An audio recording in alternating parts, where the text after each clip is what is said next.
Now we shall begin. You should answer the questions as you listen, because you will not hear the recording a second time. Listen carefully and answer questions 1 to 5.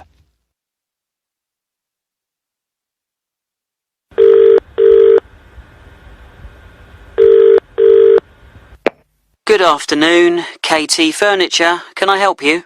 Oh, hello. Yes, I'm setting up a new office and I don't have internet access yet, but I'd like to place an order for some furniture. That's fine. You can do it over the phone and I can fill in the form for you this end. Oh, great. Thanks. I just need to take a few customer details first, if that's okay. Yes, fine. What name is it? My name? Yes. Oh, it's Sue Brown. Sue Brown. Thanks. And what's the name of your company, Miss Brown? It's a clothing company. It's called Dress Your Best. Okay, I'll just note that down. Dress for best. No, Your Best. Oh, right. Got it. So you make smart clothes? Yes, formal dress for weddings and special occasions. We also repair and alter clothes. I see. And where are you located? What's your postal address? Right, well, we're on Kirby Trading Estate. Kirby. How do you spell that? It's Kirby. Oh, I know that area. It's New Hampton Road, isn't it? Yes, that's right. Number 210 in South Down. Okay. And can I have a contact number for our delivery man? Sure. It's probably best if I give you my mobile number. Okay. The number's 09356 788 545.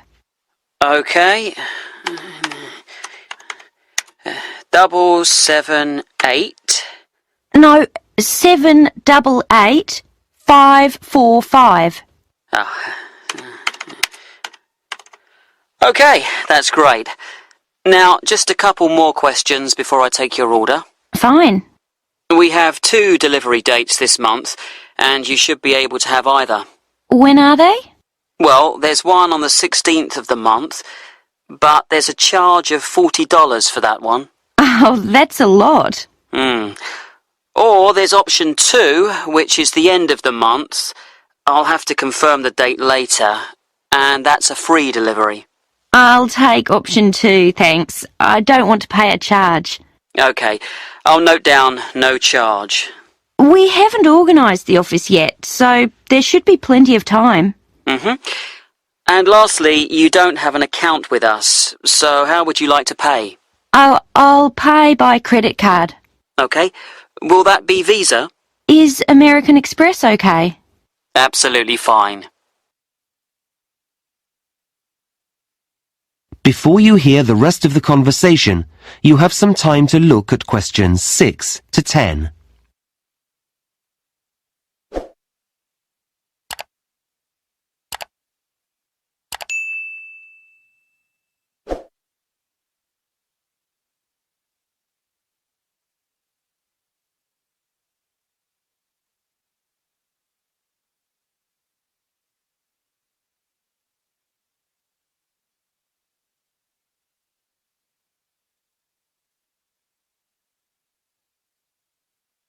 Now listen and answer questions 6 to 10. So, what would you like to order? Well, I've been looking in your catalogue and you have some office chairs that look very comfortable for our type of work. Is there an item code? Yes, it's ASP 23. Okay, those chairs come in pink, white and black. Yes, the pink looks nice, but I think the darker colour's better for us. You can see light materials on it more easily. That's true. We'll have 5 of those, I think. Okay, I've got that. Anything else? Do you have any striped mats? I'm sorry, not at the moment. They're out of stock. We should have some in next month. Never mind. I'd also like 2 of your glass desks. Oh, they're lovely, aren't they? Yes. You seem to have 2 sizes? Basically, large or small. I think the code for the small ones is... I think we'll have the large ones. The code here is TG586. Okay. So, that's 2 glass desks. Any lamps for those? No, we have to get special lamps for our work. Oh, I see. Do you have another supplier for those? Yes. We do need some furniture for our customers, though. Okay, for a waiting area or something? Well, we have to discuss the work with them, so we need a nice sofa. Something soft and... I thought leather. Ah, yes, a good choice. There's a 3-seater here, DFD 44. That seems to be in red, cream or chocolate brown. Yes, it does come in yellow as well. Yellow? I'd thought of red, but that sounds lively. Yes, I'll have that colour. I think brown's a bit too dull and cream shows the dirt too much. Yeah, you're right. Anything else? A coffee table, perhaps? Yes, I think so. Maybe TX22, the silver one? A very good choice. Well, that's it, I think. Okay, I'll just add that up for you, and then take your credit card details. That is the end of section 1. You now have half a minute to check your answers.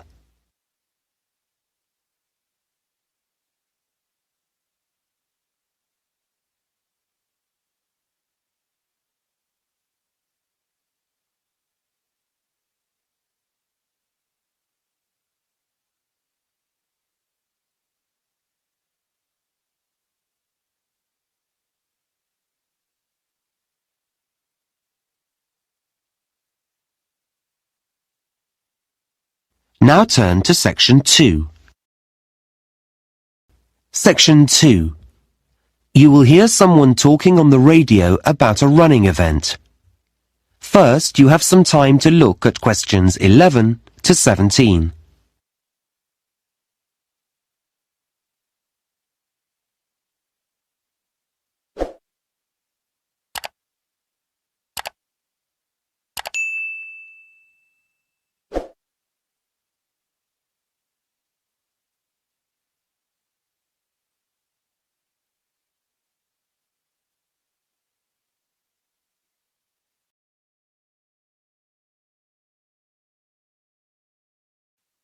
Now listen carefully and answer questions 11 to 17. Now, we're grateful to Fred McKinnon for coming into the studio today to give everyone a few tips about the City Marathon that's taking place next Saturday. Thanks, Shweta. Yes, we're all very excited about the big event. Let me just remind listeners that a marathon is a 26-mile or 42-kilometre race, and this year we have 12,000 runners taking part. So, if you're thinking of going out to support the runners, and I know that many of you are, here are some tips to help make your day more enjoyable. First of all, be certain to plan your day. Don't leave everything to the last minute. Many roads are going to be closed. We don't have exact times for these closures yet, but my big advice to you is don't rely on your car to get you anywhere.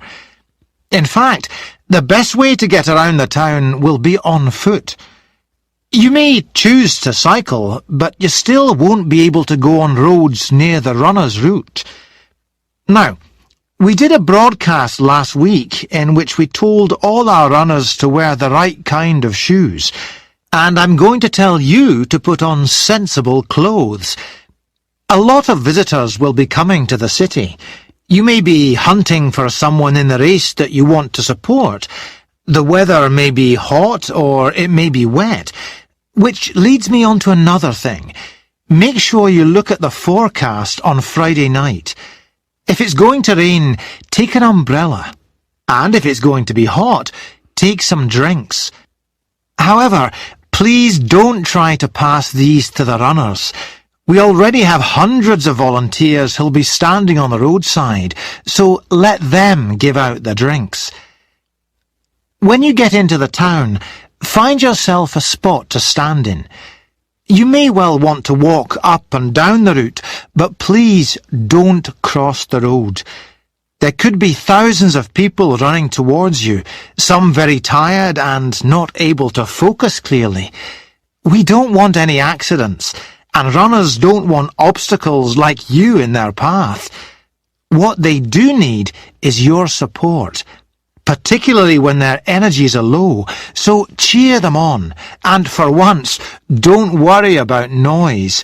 The louder, the better. Lastly, if you have friends or relatives who are taking part in the run, please don't say that you'll see them at the finish line. If everyone does that, the whole area will be terribly congested and you won't be able to find anyone. Well, that's most of the advice, but I'd like...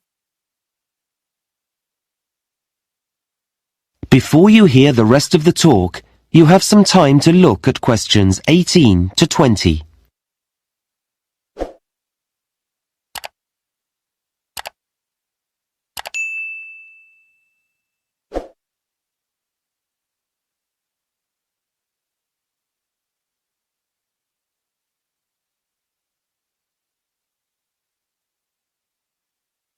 Now listen and answer questions 18 to 20.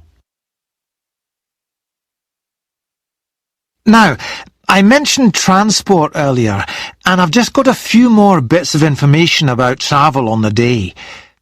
As I said before, roads in the town centre will be closed, but if you need to be picked up at your home, then you could take a taxi some of the way.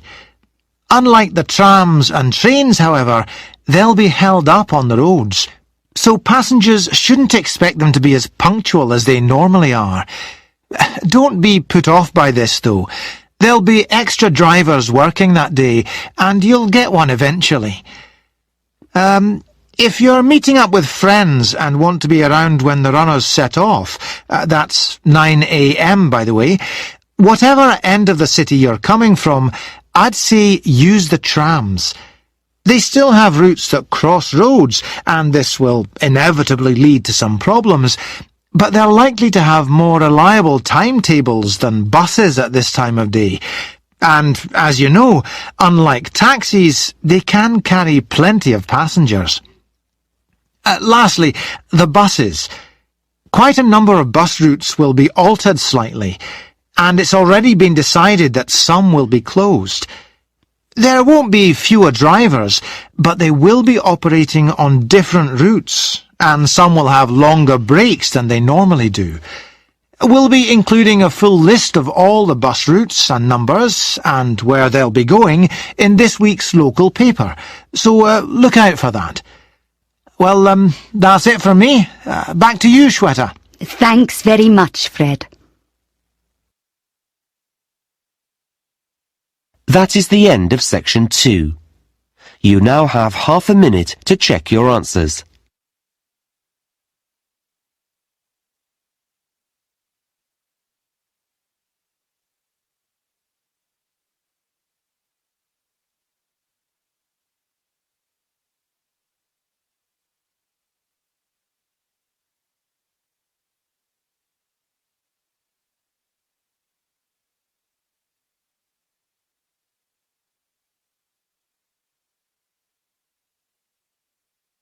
Now turn to section 3. Section 3. You will hear a tutor and a student discussing a seminar. First, you have some time to look at questions 21 to 26.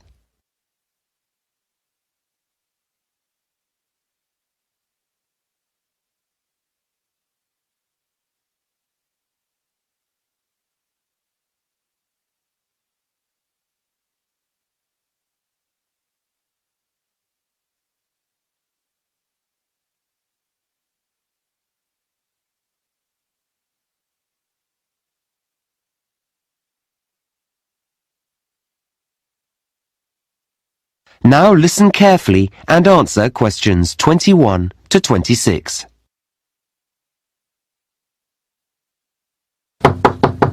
Come in. Hi. Oh, hello, Ahmed. How are you? Fine, thanks. Have a seat. So, how do you think the seminar went last week? Oh, well, I enjoyed it, yes, though I'm not sure I really followed parts of the discussion that took place. You know, about the theory and all that. Well, we can talk about that later. But were you comfortable in a group? Oh, it's better, I think, than working on your own, though you're comparing yourself all the time with the other students there. Okay. Well, let's talk about how you did and look at some strategies to help you in the future. That would be great. Now, one of the things that students often overlook when they go to seminars is that you do need to prepare for them. You can't rely on other people. I know, and I did look at the results of the experiments we did in class and write them up beforehand, as you said. Yes, and that was good. It made it easier to analyze them. But you have to do some background reading as well. Did you get the list of articles I sent round? I've started to read them. Okay, well, you'll know that for next time. Yes, sure. So, let's move on to your participation in the seminar. Right. Perhaps you can tell me how you think that went. Yeah, well, I'm not used to talking to more than a couple of people. It's very different from the way we learn in my home country. Yes, I appreciate that. So I think well, I know I should have included everyone, but I think I kept turning to the person next to me. Is that because you were avoiding eye contact? I don't think so. I'm not shy. It's just habit, I think. Well, that will improve as we do more seminars. Uh-huh. Another difficulty is knowing when to speak. Like when it's your turn. Yes. Yeah.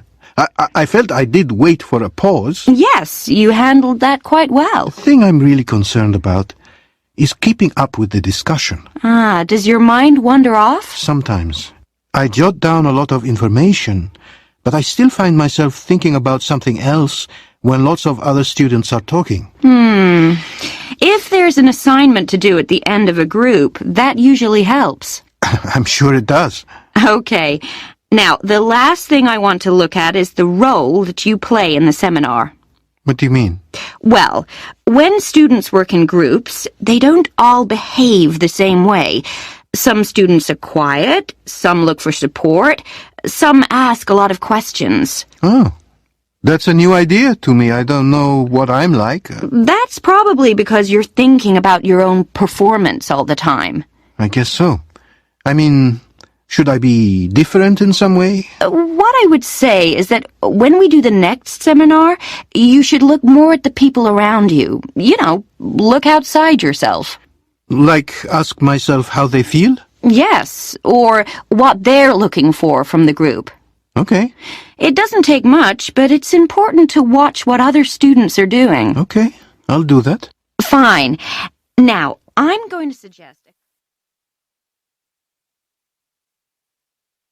Before you hear the rest of the conversation, you have some time to look at questions 27 to 30.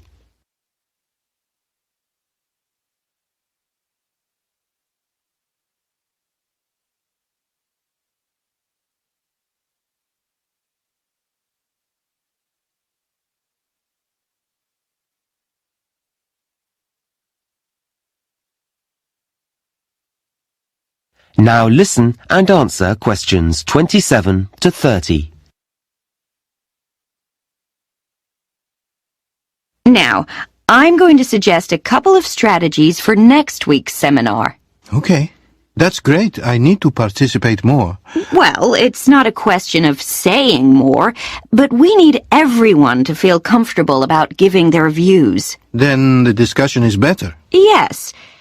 So, you're a confident person. Should I make sure I'm near someone who's quiet? You can do, but it's more about how well you pay attention to other students. Okay.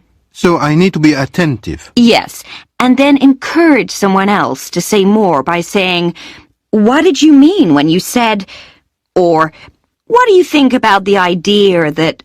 That way I'm talking. Yes, but you'll find that other people will talk too. You'll all start to get really involved. Right. They're good suggestions. The other thing that can really help is the way you take notes. Yeah, I know I write down everything, but I should be stricter with myself. Well, you actually need to think a few days ahead. Really? Yes. What's the topic, and what's the best way of making notes? I see. So I have a strategy when I walk in the room. Exactly. Then when you read through them later, they'll make sense, and you won't have to write them out again. I always have to do that. The other thing I would say is that you should include a small column in your notes where you can jot down things you want to go back to before the seminar ends. Like a reminder. Yes. Notes aren't just for later.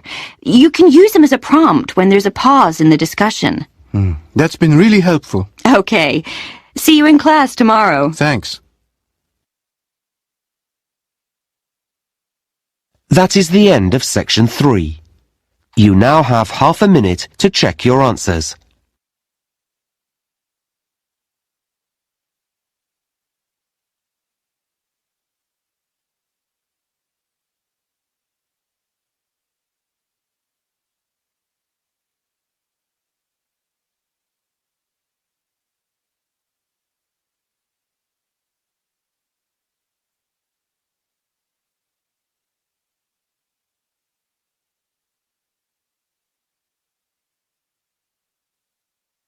Now turn to section 4. Section 4. You will hear a lecture on desert plants.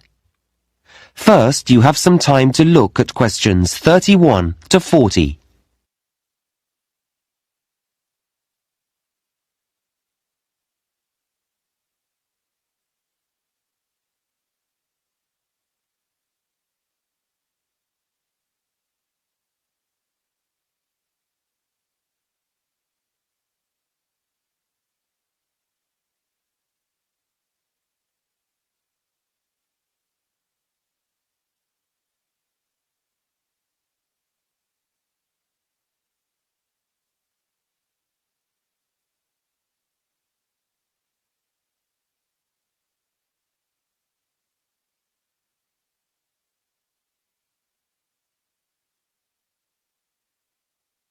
Now listen carefully and answer questions 31 to 40.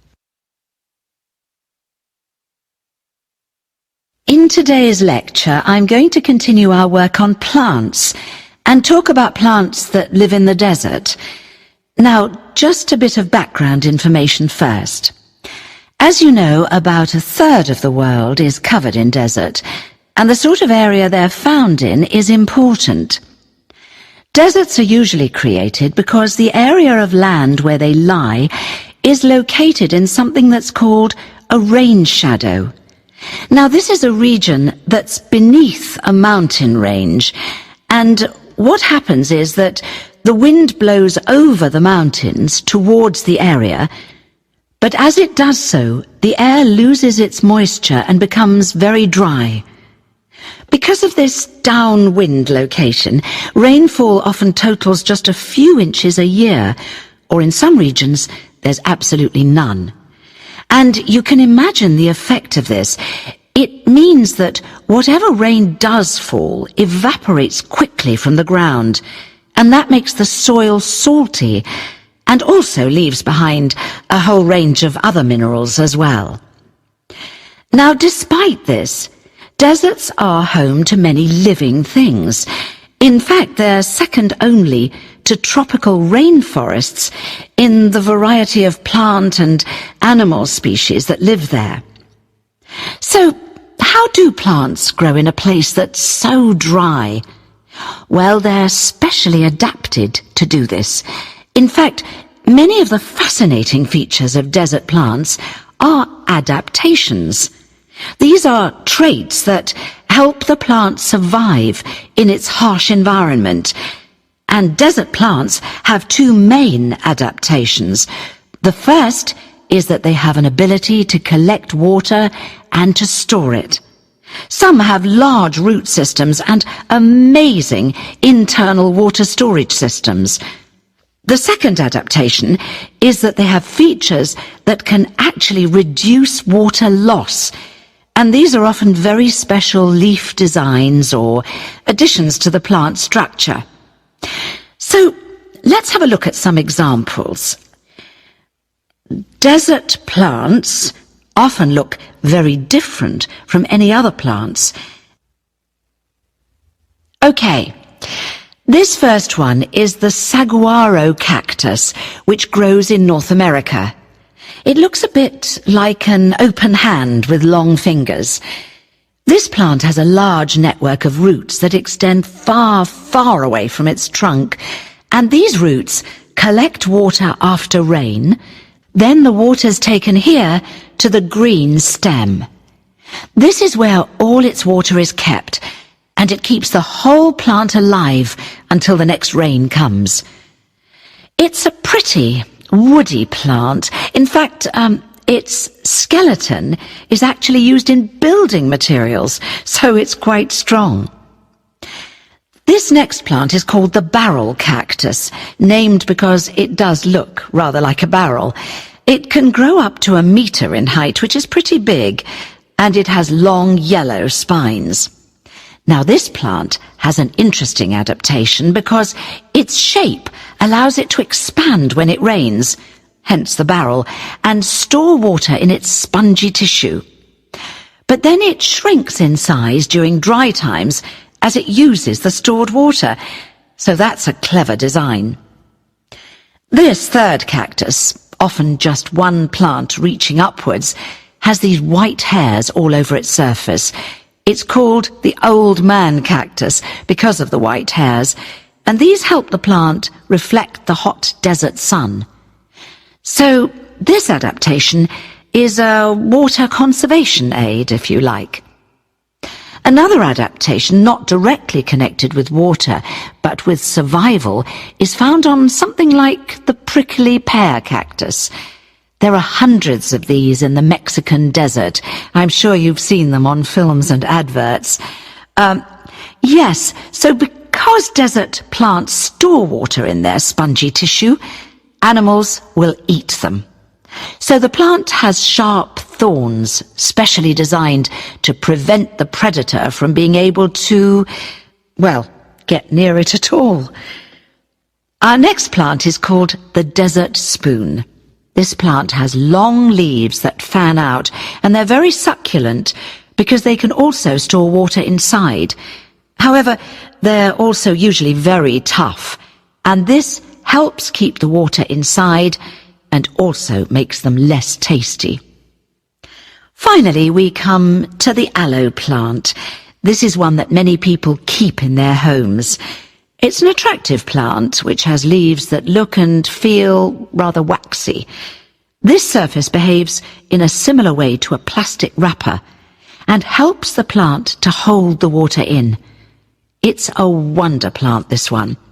Its juice has been used as a medicine for centuries, and even today you can find it in products on the pharmacist's shelves or in creams and lotions.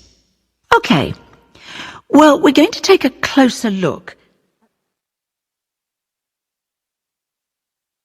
That is the end of section 4.